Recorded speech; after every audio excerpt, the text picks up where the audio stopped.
आजही पहाटेच्या वेळी त्या समाधीतून श्वास घेतल्याचा आवाज येतो हे तुम्हाला माहित आहे. तुम्ही महाराजांचे चमत्कार ऐकले असतील. त्यांनी विहिरीत पाणी आणलं, आग विझवली. पण आज मी तुम्हाला त्यांचे असे 3 गुप्त चमत्कार सांगणार आहे जे ऐकून तुमच्या पायाखालची जमीन सरकेल. जगातल्या प्रत्येक माणसाला आई वडील असतात, गाव असतं, जन्म असतो. पण गजानन महाराज कोण होते? त्यांचे आई वडील कोण? जात कोणती? गाव कोणतं? उत्तर आहे 0.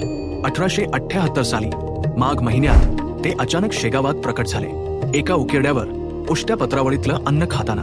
जेव्हा लोकांनी त्यांना विचारलं तुम्ही कोण, तेव्हा ते गप्प राहिले. संशोधकांनी खूप शोध घेतला, पण त्यांचा भूतकाळ अस्तित्वातच नाही. काही जुने जाणकार सांगतात महाराज जन्माला आलेच नव्हते, ते अयोनी संभव होते. जसे देव थेट प्रकट होतात तसेच महाराज प्रकट झाले होते. मानवी शरीराचे नियम त्यांना लागूच पडत नव्हते. जानराव देशमुख नावाचा एक भक्त, तो मरण पावला. श्वास बंद, नाडी बंद. नातेवाईक रडत होते. तिरडी बांधायची तयारी सुरू झाली. पण तिथे महाराज आले. त्यांनी त्या मृतदेहाकडे बघितलं आणि चक्क शिव्या द्यायला सुरुवात केली. ते ओरडले, एक गाढवा, नाटक काय करतोयस? उठून बस. आणि पुढच्या 10 सेकंदात ज्या माणसाचं हार्ट बंद पडलं होतं तो माणूस धडपडत उठून बसला. हे कोणतं मेडिकल सायन्स नव्हतं. हा परकाया प्रवेश होता की आत्म्याला परत ओढण्याची ताकद.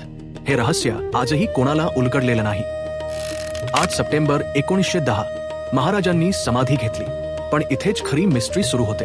साधारणपणे समाधी घेतल्यावर देहाची हालचाल थांबते, पण शेगावच्या मंदिरातल्या जुन्या पुजाऱ्यांचे अनुभव ऐकले तर अंगावर काटा येईल. अनेकदा पहाटे काकड आरतीच्या वेळी समाधीवर ठेवलेली फुलं अशी हलतात जसा एखादा माणूस श्वास घेताना छाती हलते.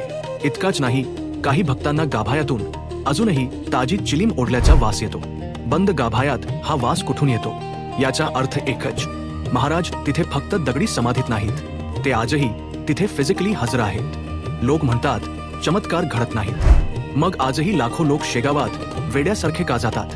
कारण तिथे गेल्यावर लॉजिक संपतं आणि मॅजिक सुरू होतं. तुम्हाला गजानन महाराजांचा असा एखादा अनुभव आलाय का जो तुम्ही कोणाला सांगू शकला नाहीत? खाली कमेंट्स मध्ये सांगा.